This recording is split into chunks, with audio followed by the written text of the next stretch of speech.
Histoire 7. L'autre côté du miroir.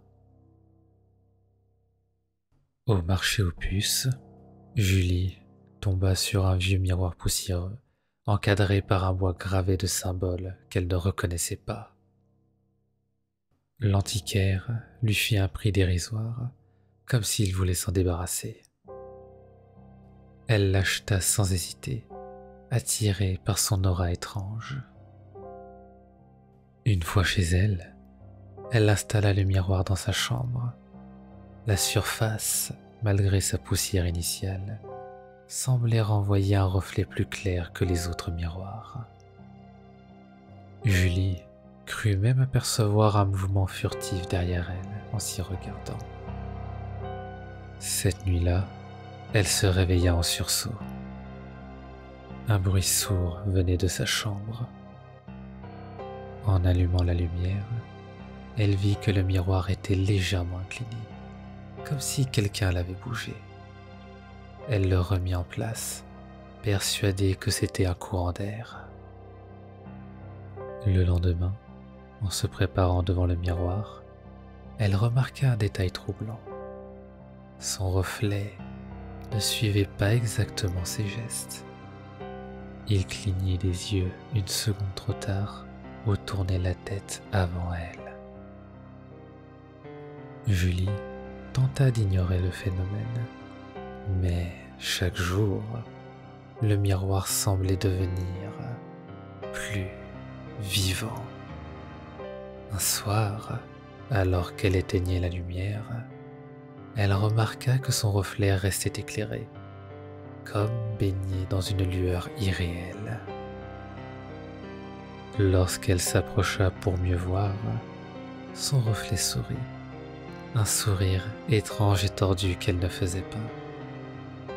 Il murmura quelque chose, mais elle n'entendit rien. Terrifiée, elle recula et couvrit le miroir avec un drap. Cette nuit-là, elle rêva qu'elle était enfermée de l'autre côté du miroir, frappant désespérément la surface pour revenir. Une silhouette indistincte l'observait, murmurant « C'est bientôt ton tour ». Elle se réveilla en criant. Au matin, le drap recouvrant le miroir avait disparu. Julie trouva le cadre vide, comme si la surface du miroir s'était évaporée. Pourtant, lorsqu'elle se plaça devant, son reflet réapparut.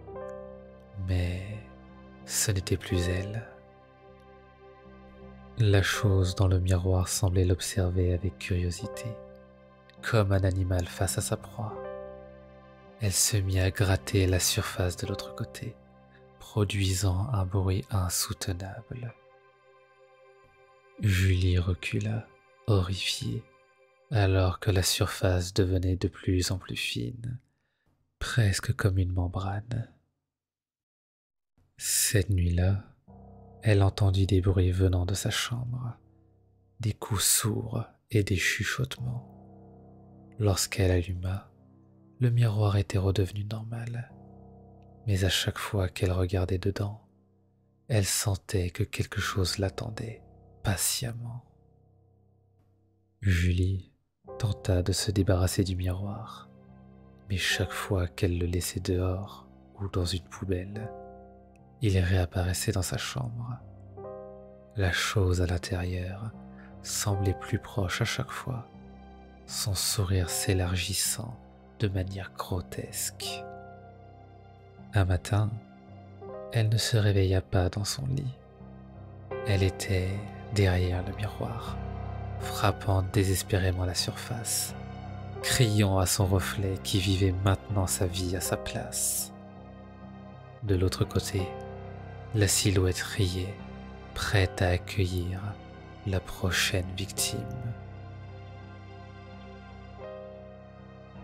Histoire 8. La maison qui respire. Dans un village reculé, une maison abandonnée avait la réputation de respirer. Les habitants disaient entendre des soupirs lourds et profonds lorsqu'ils passaient devant. comme si les murs vivaient. Aucun d'eux n'osait y entrer depuis des décennies. Paul et Marion, deux explorateurs urbains, décidèrent de percer le mystère. Ils arrivèrent au crépuscule, équipés de lampes et de caméras.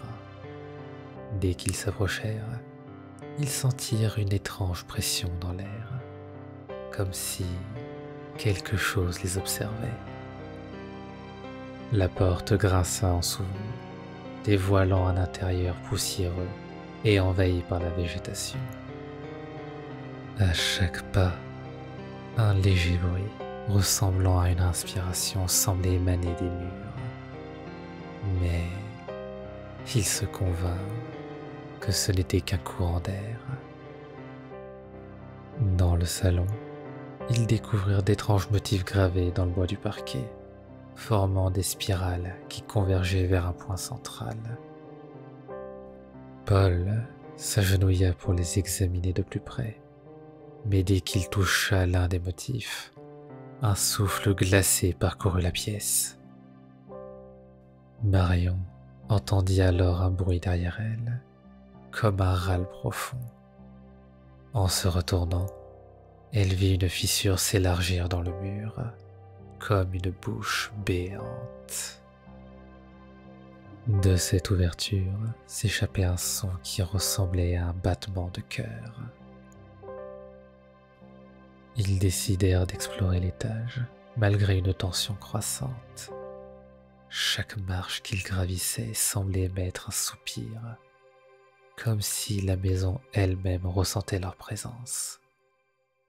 À l'étage, les pièces semblaient tordues, les angles des murs anormalement inclinés. Dans une chambre, ils trouvèrent un lit encore dressé, bien que couvert de moisissures. Un journal reposait sur l'oreiller, ses pages jaunies griffonnées de phrases répétitives. « Elle a faim, elle respire pour nous. » Soudain, le parquet sous leurs pieds craqua violemment, et Paul chuta dans une cavité sombre, se retrouvant seul dans une pièce inconnue. Les murs, couverts d'une matière visqueuse, palpitaient légèrement, comme des organes vivants. Marion tenta de le rejoindre, mais la maison semblait changer autour d'elle. Les couloirs s'étiraient et se contractaient. L'air devenait de plus en plus irrespirable. Les soupirs s'étaient transformés en gémissements, emplissant chaque recoin. Dans la cavité, Paul entendit des voix. Elles murmuraient son nom, promettant de le libérer s'il offrait quelque chose en retour. Une silhouette se dessina dans l'ombre, semblable à un corps humain, mais avec des membres distordus, fusionnés au mur. Marion réussit enfin à localiser Paul, mais lorsqu'elle ouvrit la porte, elle vit une scène terrifiante. Il était enlacé par des tentacules de chair sortant du sol, son visage figé dans une expression de terreur. Elle tenta de le libérer, mais la maison se referma sur elle, les murs se contractant comme des poumons. Dans un dernier cri, elle disparut, avalée par la structure vivante. Depuis ce jour, les soupirs de la maison sont devenus plus fréquents, presque impatients. Les habitants du village savent qu'elle attend sa prochaine proie, et ils évitent désormais de passer à proximité, de peur qu'elle ne les appelle.